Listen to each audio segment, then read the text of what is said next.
Women's Soccer Review Podcast with Dwayne Rollins and Jonathan Tannenwald on the Sports Podcasting Network.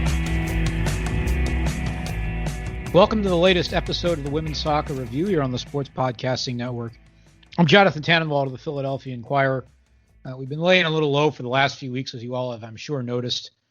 There's been a lot going on non-women's soccer-wise for me, as I'm sure those of you who follow me on Twitter know. And there's been plenty going on with Dwayne and Kevin, too. You all follow them. You've seen that as well. But there's been a lot going on in the women's soccer world, especially just recently. And the focus has been on Europe in a lot of ways. We've seen all the players going from the NWSL to various European leagues as the NWSL tries to figure out what to do in the rest of this year amid the coronavirus pandemic, which continues on at full speed here in the United States, as that you probably know best of all. What else? The England women's team have a new manager, and a big-time one at that.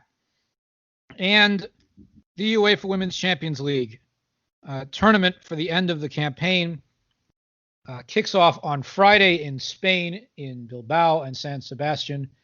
And as I broke the news on Wednesday night, you'll be able to watch all the games in the remainder of this season's tournament on CBS All Access, the subscription streaming platform, where you can also find, of course, the Men's Champions League, the Men's Europa League, and the NWSL.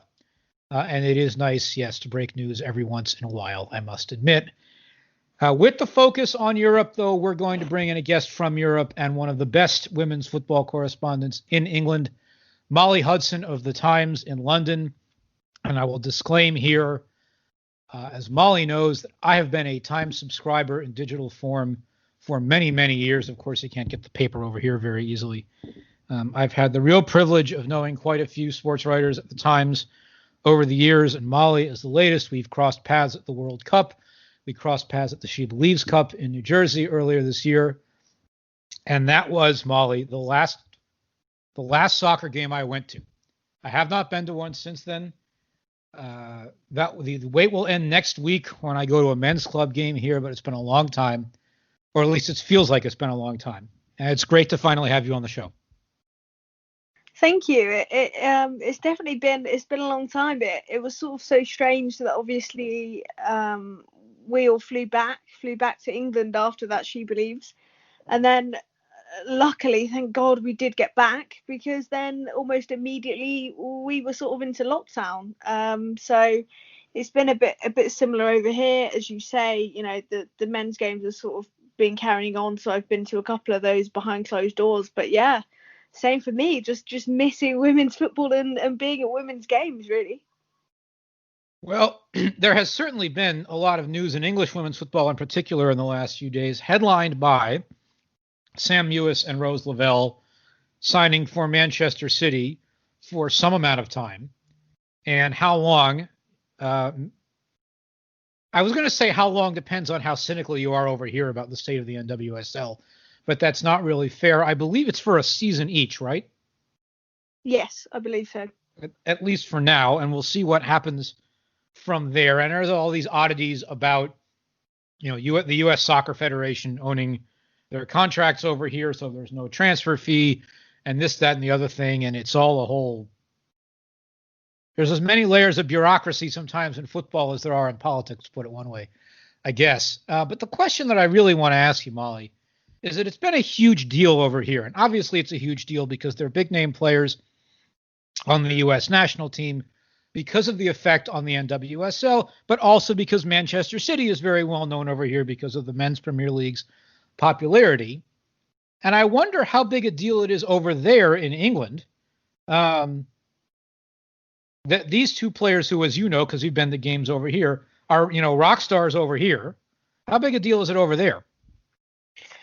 It's definitely a big deal. And I think, obviously, we've seen the Women's Super League grow and transform into the professional league it is, and what a lot of us would say is the best league in the world. That's arguably up there with the NWSL. And we have seen players come from all over the world, but it has always been, the Americans very rarely go abroad. And if they do, they go and play in the W League. because they can do that alongside the American season. So I certainly think that there's been a big excitement in the fact that it seems this really unfortunate situation with COVID has actually posed this opportunity for players to come to England and to really test themselves in the Women's Super League. And yes, as you say, the contracts are complicated, and whether or not it may just be one-off for one season, I think everyone is just really excited for the Women's Super League to start, for the real quality that we've now got in teams. It's not just a couple of players, it's not just a couple of teams. We've got 3, 4, 5 teams that are really up there and have that strength in depth. And I think actually I'm excited to see how the English teams might do in the Champions League with all of these additions, because it feels like, you know, well, I'm sure we'll talk about it later on about this episode of the Champions League. But for next season, is it the time that Lyon are maybe overthrown? And I think if so, then these American signings could go a long way to sort of bridging that gap for the English teams in Manchester City, perhaps. It will indeed be very interesting to watch, and the rivalries between the United States and France and the United States and England, and now soon to come, I think, the United States and the Netherlands, depending on who succeeds Serena Wiegman, are always great fun. And I do think you're right. It's going to be very interesting to see what Man City, Chelsea, and some other teams do in Europe, whether any of them can topple Lyon, and whether a player like Sam Ewis or Rose Lavelle might ultimately make the difference. I'm sure Wendy Renard, in particular, you know, to cite one example at Lyon, has seen enough of Sam Ewis at this point already. The word got out on Wednesday, and it's Thursday as we're recording this. The word got out on Wednesday from Equalizer Soccer and The Athletic that Tobin Heath and Kristen Press, who are two other, of course, really big U.S. stars, indeed, in terms of pure star power, they're almost at the top of the list, are in negotiations with Manchester United. And it doesn't mean that they're going to get a deal done. But when I saw this, obviously I had a lot of thoughts, as I'm sure we all did. The first of which is, are Manchester United finally stepping up to bat here and throwing their weight around like Manchester United's supposed to? Yeah, I think it's certainly a big statement. And I think, if anything, that almost came as more of a shock and has probably made more of an impact over here than almost Lewis and Lavelle to City did. And I would say that was because we almost know that Manchester City really wanted to take that step. They talked about, after Nick Cushing left, obviously to go to the US, talked about making that step up to the Champions League teams. They've sort of fallen short. And we sort of expected investment and expected big names from Manchester City. Whereas Manchester United, yes, we know they've competed. They've done very, very well. And Casey Stoney has done very, very well as manager to compete with a squad that hasn't had as many big names. And I think actually if these two players do come over, I think it makes such a difference in that competitiveness, because we only spoke to Casey on, I think it would have been Tuesday or Wednesday, and we was talking about the season, and we was almost, you know, asking her about the addition to Everton and to Spurs and to teams like that, and wondering, actually, are Manchester United going to be overtaken? And now, you know, with the prospect of those two players coming over, it's sort of like, wow, this really is wide open this year. And it really is going to be the most exciting, the most competitive league. And I think in that respect, it's almost more exciting when you see a team that isn't Manchester City or Chelsea strengthening. It's sort of more exciting for the league as a whole. So pardon my cynicism for a moment. And I should disclaim here, too, that I ask Molly to pardon my cynicism often, which isn't entirely fair. But I'm going to ask you again, because this news came out about Heath and Press after Manchester City announced Mewis and Lavelle.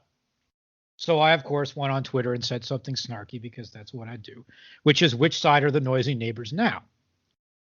Does anybody over there wonder whether United might be doing this in reaction to City? Because it's interesting timing, isn't it? Yeah, I think it was definitely one of those where the Manchester United fans were sort of looking at those transfers in City and thinking, probably thinking actually that that's not where we're at right now. Maybe we're not quite at the stage where we're going to attract players of that caliber, and that's simply because I'll probably get a bit of stick from the Manchester United fans for even saying that. But Casey Stoney said it herself in the press conference this week. They're only 2 years old, and they are still very much on a development process. Even though the name is Manchester United, and therefore we have these huge expectations, we have to almost remember that they are still a new team, and that you can't expect them to go to the top and win everything. So I actually think it is quite interesting if Christian Press, if they do come over, because it is making a statement. And I think you look at Lewis, and we spoke to her, and she said she didn't think it would mean an influx of US players.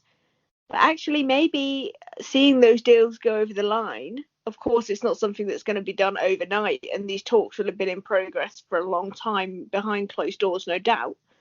But it does make you think, doesn't it? It does make that chance of a move more likely when you see other US players doing it, I think. Well, and it's going to be very interesting to see how many more moves come of American players, of foreign players who are in the NWSL.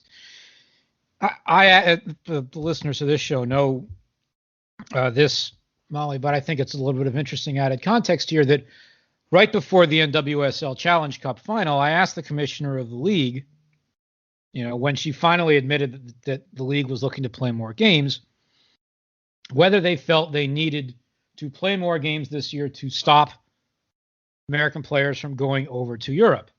And it's not because it's a bad thing for the American players to go to Europe. It isn't a bad thing. It's a good thing.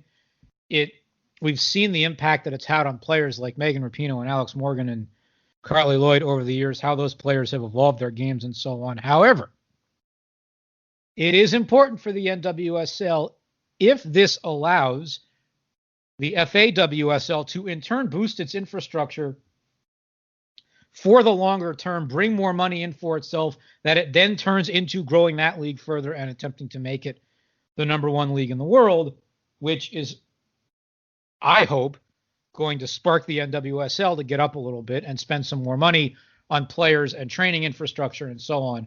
And actually, the training infrastructure part of it is the part where I think the English League has the biggest advantage because of the investments that have been made by the big clubs where the women's team share the training infrastructure with the men. And yes, please insert all of your wisecracks at Liverpool right here about them not investing properly in their women's team while their men's team have finally won the Premier League. But you get the point. You look at Arsenal, you hear the stories about Arsenal, Chelsea, Man City, Manchester United now, and the list goes on.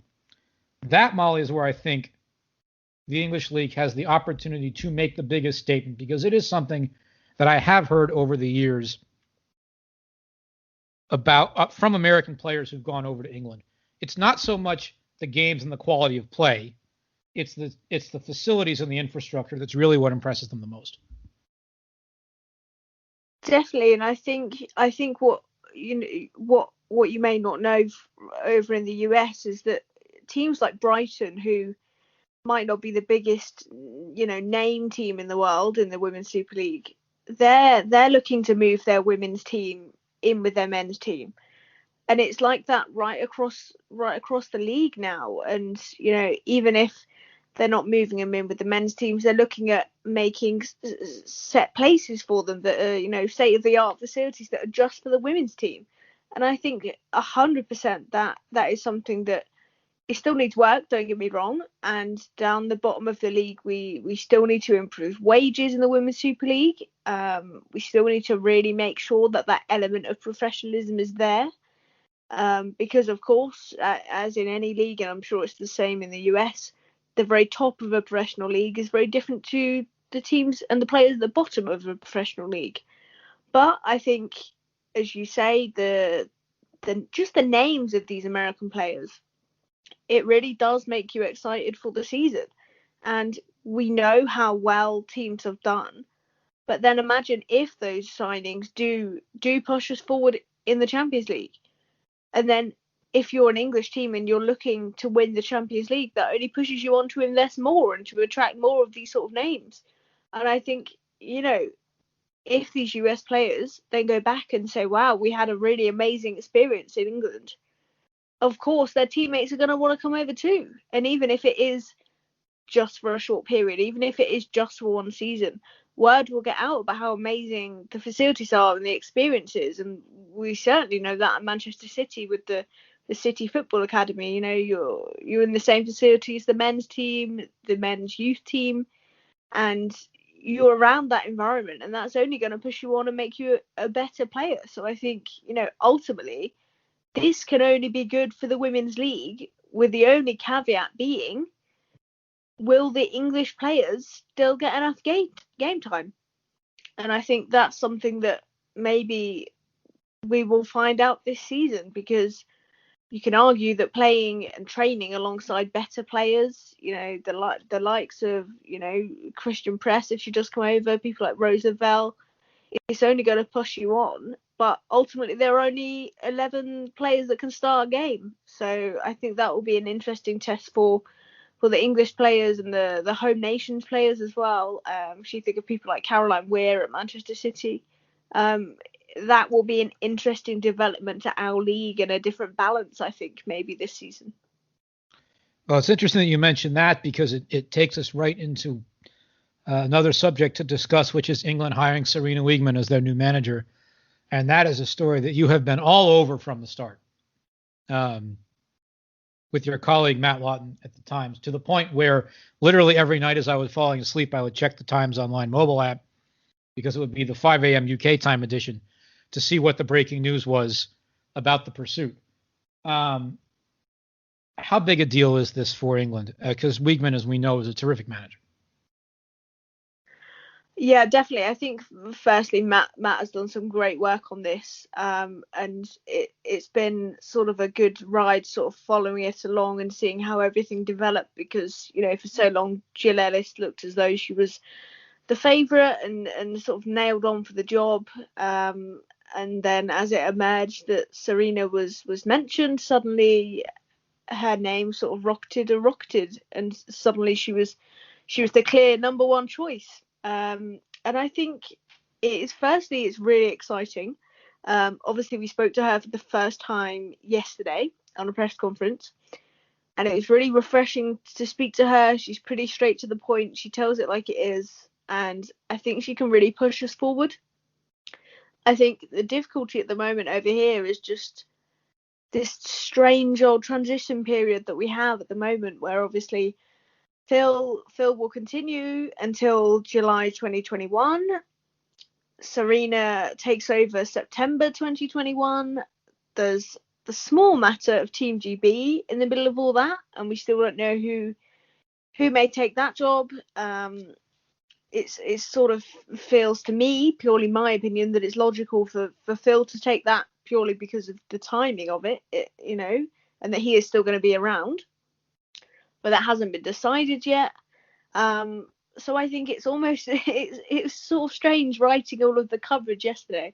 It's like this new dawn for England women, but actually now Sarina has gone back and sort of won't speak to the players. Made very clear that she didn't want to, tread on Phil's toes. She wanted to him get on with it. She actually said, it's his job to do a good job. It's his responsibility, and it'll be my responsibility when I take over. Right now, my responsibility is the Dutch national team. So we're all very excited, but it's sort of, we've got to wait until September 2021. So it's a little bit of a strange one. What odds are the bookmakers giving of an England-Netherlands Euros final? Oh, it's the first thing you think of, isn't it? It's just and Sarina was asked about that yesterday actually, and she was pretty honest. She said, of course I'd love that to be the case, for the fact that we'd have gold and silver medals already, but in that game we will do everything we can to win with the Dutch team, and you'd expect nothing less.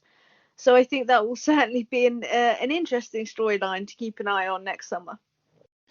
So, look, I think very highly of Serena Wiegman as a coach with her soccer background, in Europe and also in the United States, as folks over here know. Some folks remember that I picked the Netherlands to reach the final of the World Cup last year, and fortunately they proved me right. But I keep thinking about something that was a part of the storyline along the way here, and that was the FA's pursuit of Jill Ellis. And I wanted to ask somebody over there about this, and among the most of anybody, so I'm going to ask you. As Matt Lawton wrote, Ellis was the early favorite for the job, but the 53-year-old salary requirements, rumored to be as much as £700,000 a year and therefore more than double Phil Neville's pay packet, do present a challenge. Well, first of all, thank you for telling us all how much Phil Neville makes, because a lot of people were wondering about that. Second of all, look, I don't know what Jill Ellis really wanted. I don't know anybody. I mean, I know maybe one or two people over here who would know what Jill Ellis really wanted, whether she ever really wanted the England job at a time in her life when her daughter's in school, and whether or not it would have, uprooted the whole family over there and whatever. I have no idea. As I said, I know maybe one or two people who would know about any of that, and they weren't saying anything. However, a lot of us over here think that English soccer has all the money in the world, whether or not it actually does. So there were a whole lot of people over here who said Jill Ellis can ask for as much money as she wants because she has a right to, and if the FA don't want to pay it and therefore don't want to hire a two-time World Cup winning coach, that's their fault. Are people allowed to be a little cynical here about the FA, counting the pennies a little bit? Look, I think there's a number of things there to sort of pick through. I think firstly, I will say first of all that I can only say what I know and what I've been told. And as I understand it, yes, Jill was interested in the job. And, Matt wrote that Jill and Serena were the last two. But what I can say from what the FA have made very clear, both publicly and privately, is that Serena was the first choice. Serena was who they wanted, and money was not an issue. Now, yes, Jill may well have asked for more money than Serena. As you say there, she's a two-time World Cup winner. Why wouldn't she? That's more than within her rights to do so. But what has been made very clear over here is that actually it was about who was the right fit for the role. And the FA and Baroness Sue Campbell, who is obviously our head of women's football for the US viewers that might not know that, had this connection with Serena. And, so Serena was a PE teacher and so was Baroness Sue. And they were laughing on the call yesterday and just felt as though they were on the same level very early on. And that's the way that it came across. And in that respect, yes, Jill was a logical favourite for the job, and yes, she was interested in the job, but Serena was just the one that really seemed to stand out for the FA and was the one that they've loved and they've stood by, even though she can't join till the end of her contract with the Dutch team. So I think hopefully that clears some of that up. And I think the fact that yes, there's been a lot of FA redundancies, I think 124 staff. That is a problem, and obviously it's come from the coronavirus pandemic. But I think ultimately, if they'd have had their hearts set on Jill Ellis and decided that there was no other better candidate, I would like to think they would have paid that money. We're talking hypothetically now because we don't know, because it never happened. But I would like to think they would have made that decision. But it was Serena, and Serena was the number one candidate, and Serena got the job. It's just a very interesting little bit of craft, I think, and and rhetoric and so on, in the way that, and even some of it is down. I ran into this a couple of days ago with something. Even some of it can be down sometimes, the differences between British English and American English in terms of how something gets interpreted. But I sort of read it as Jill Ellis saying, all right, you really want me that badly. Here's what it takes, And I don't know. As I said, I don't know. I think Serena Wiegman is a great hire and a terrific coach. I don't want anything that I say to overshadow that. I want to be totally clear about that. I just find it interesting the way that little sort of back and forth transpired. And obviously, you and I are not the only ones for whom that is the case. I want to wrap up here because we're running up a little bit against the time-wise. I want to wrap up with some talk about the Women's Champions League. As I said, all the games are going to be available in the United States on CBS All Access. I gather, Molly, that in the UK, they're almost all going to be on BT Sport, and one of them is going to be on the BBC. Is that right? Yes, all of the games are on BT except for the Glasgow City quarter-final with Wolfsburg, and that's going to be on BBC Alba. Is that, just for my amusement, is that easily accessible in England as well as in Scotland? I'm not 100% sure. I think it will be available to watch on the BBC website as well, but I'm not 100% sure. So I'll run through the matchups. Sorry, go ahead. Obviously, it's tailored to Scottish viewers. Right. I'll run through the matchups real quick. On Friday, 2 games at noon Eastern, Atletico Madrid, Barcelona, Wolfsburg, Glasgow City. And let's talk about Glasgow City for a moment here, because this is, as we would say in the United States, the Cinderella team. A part-time squad. They've got a couple of recognizable players, especially South Africa's Janine Van Wyk. But my goodness, Molly, they're going up against one of the dynasties of European football in this game. Yeah, it's just the most incredible story. I was lucky enough to sit down virtually with Laura Montgomery, who is a co-founder of the club and is still the general manager, and the actual head coach, Scott Booth, a couple of weeks ago.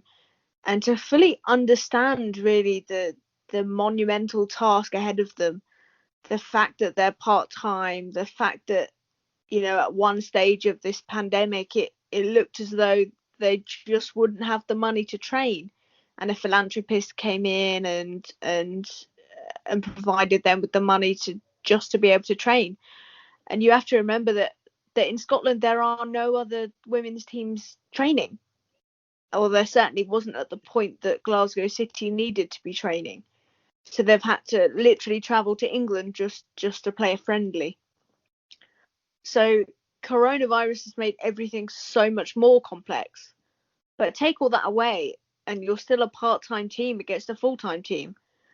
You're still a team that has to balance training with work, has very little resources, with a team that has the likes of Pernille Harder, the German champions, an incredible team. So I think it's a really, really tough task for Glasgow.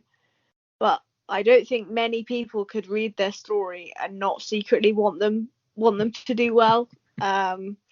You just have to sort of credit them for getting to this stage at all, really, and just hope that they can perform to the best of their ability, because that's ultimately all you can do. It's a game of football, but hopefully they'll have a good time out there and do as well as they can. Barcelona, Atletico Madrid has a whole lot of really talented players in it. Barcelona, Alexia Putellas, Caroline Graham-Hansen, who's amazing, Jenny Hermoso, Aissatou Oshoala. And on the Atletico side, a lot of notable players, but I want to focus on 2 who are English. Jade Moore, who's on loan from the Orlando Pride, and Tony Duggan. How big of an opportunity is this for them? Massive, and particularly for Jade Moore, the fact that it's been such a bizarre sort of coronavirus period with her. obviously going out to the US and now signing for Atletico. Obviously they've had, I think it's 5 players that have tested positive for COVID, so they're not able to be involved. So I just think it's sort of a crazy period, and it looks as though Barcelona are the favourites for that game. We know how they're looking to bounce back from obviously their final defeat last season. But I think it is a big opportunity for someone like Tony Duggan, who has played for Barcelona. It's another time to kind of step up on the biggest stage of all, and she'll be hoping that she can really make her mark in that, I think, because it's probably not been the smoothest journey for her since leaving the UK and since leaving Barcelona. The Saturday games start with are both at 2:00 Eastern. Arsenal, PSG, and Lyon, Bayern Munich. Which, yes, that sounds a little familiar, I realize. That's been said a few times. To their credit, by the clubs and by UEFA, they have not shied away from having a little fun with it. Arsenal, PSG has a whole lot of really great players in it. And look, I have been on the bandwagon from Marie-Antoinette Katoto of PSG since before the World Cup last year, and I know a lot of people in France were too. You've got her, Kadidiata Diani, Jordan Huitema on that side, and of course, Nadia Nadim, Formiga, Ashley Lawrence, and others. And then you get to Arsenal, and I did a sort of a players to watch for the U.S. fans who might not know of all of them, and I had to stop myself after a while because you start reading a list of names that has Danielle Van de Donk, Kim Little, Beth Mead, Caitlin Ford, Vivienne Miedema, Jordan Nobbs, and now Steph Catley and Lydia Williams. This Arsenal team, and I would hope that the core American women's soccer fans know who Vivienne Miedema is by now. But the ones who don't, who are about to find out, and they're about to find out how just spectacular some of these players are. It is a really, really exciting tie, and I genuinely think it could go either way, and I think that's what makes it so exciting. We're busy writing up our preview stuff this end for the papers, and we've spoken to Kim and to Caitlin Ford, which is coming out sort of tomorrow. And it is that really bizarre situation for Arsenal where the coronavirus pandemic, purely for footballing reasons, has done them a massive favour, because they were going into this tie with a massively injury hit squad. A small squad. They looked really struggling. It looked almost sort of impossible for them to win. You mentioned all of those exciting players that PSG have, and it just felt like everything was against them back in March. Now they've had the chance. Big Kim Little's had an operation. She's back to full fitness.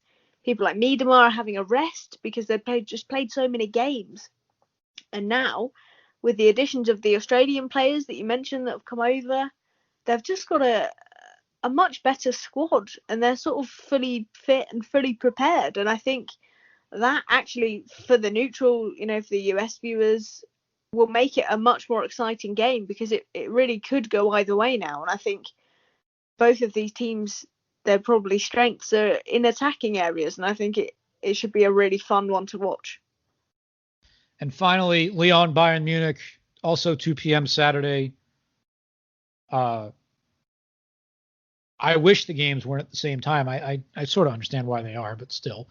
Look, Lyon is the overwhelming favorite, obviously, and you want to talk about star-studded teams, we could take the rest of the show for that. I'm going to pick Julia Gwynn from Bayern. And I'm going to pick, obviously, we could obviously pick Ada Hegerberg, Nikita Paris, Jody Taylor. As I said, the list goes on forever. But I'm going to pick Delphine Cascarino in particular from Lyon, because I think she is a game breaker, as we would say in American sports. I don't know whether she's going to start or not. I haven't even mentioned Jennifer Marajan's name yet, obviously. But Cascarino is a player who I really enjoy watching and who I think as does Gwynn. Those are two players with incredible futures for club and country ahead of them. I think this is a really interesting sort of tournament for Lyon, because at the start of this pandemic, maybe you looked at it as, hang on, these some of these players are going to be coming to the end of their contracts, and maybe they won't be able to extend them, maybe they won't be able to play. People like Marajan, obviously Lucy Bronze, they were linked with moves away, and they've committed their futures to Lyon for this tournament. And that is such a big deal for Lyon, because at one stage it did feel like actually this could be the end of the era. This could be the tournament where they're just not able to win for whatever reason. And now suddenly you add in all those players we've just mentioned, you add in the likes of Jodie Taylor that have joined them, and you just think somehow they've come out of this even stronger. And even if it is just for this tournament, just for this game, suddenly they look unbeatable again. And it does feel like we've been talking about it for as long as I've been in the job. You know, when is the moment that Lyon are toppled? And I hate to say it for any Bayern Munich fans, but it feels as though this isn't going to be it. It feels as though this is almost Lyon at their peak, and you know, Ada Hegerberg has had the chance to maybe be back in contention after injuring her ACL. And it feels as though everything is coming together for Lyon, and it is very, very hard to look past them again. It was just, as you say, you just look through their entire squad, and it's just there's not a bad player, there's not a weakness there, is there really? Folks, we did it again. I think this is the third show in the last 4 or something like that, where I promised I wasn't going to bring up Sarah Buhati and Jennifer Marajan potentially going to the Utah Royals, and I failed again, because that was what Molly was alluding to a moment ago. I'm not as much of a Sarah Buhati fan as other people are, but that's for another day. Because obviously the rest of this team is that stacked and is the overwhelming favorite to win this thing. The one wild card for me, actually, is the one-game knockout format. And that's where Arsenal or PSG, I think, will have a shot if they can game plan it right in the semifinal against Lyon. But we will see. We are up against it time-wise, unfortunately. This has been terrific, Molly. Thank you very much for taking the time and for all the great work that you do, as I said, for a newspaper that I've subscribed to for a very, very long time. I'm thrilled by how much attention the Times is giving to women's football, and I hope it continues. Thank you. All right, for Molly Hudson of the Times of London, of course, for Dwayne Rollins and Kevin Laramie, who weren't able to be here today, this is Jonathan Tannenwald of the Philadelphia Inquirer, thanking you for listening to this latest episode of the Women's Soccer Review here on the Sports Podcasting Network.